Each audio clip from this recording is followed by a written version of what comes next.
ইসলামকে বিসর্জন দিয়ে কিসে ইসলাম হুকুমত?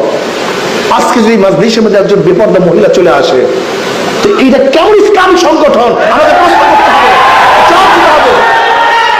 এই জবাব দিতে হবে, জাতির কাছে জবাব দিতে হবে। ফাইজলামি করবেন না, ইসলামীরা ধোঁকাবাজি চলতে পারে না।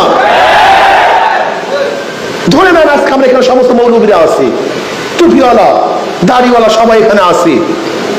এখানে যদি বেপরদা মহিলা আসে, এটা ইসলামীর কোন সংগঠনের কর্মী সমাবেশ হতে পারে?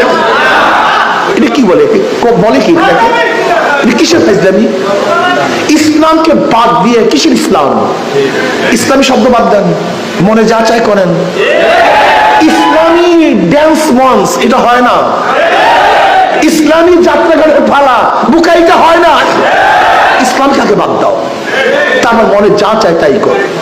কিন্তু নাম লাগাবে ইসলামী আন্দোলন বাংলাদেশ, আর এখানে মঞ্চের মধ্যে বেপরদা মহিলা থাকবে, এখানে হাতের তালি চলবে ধামাধাম, এখানে ড্যান্স চলবে, এখানে ইসলামী চলবে।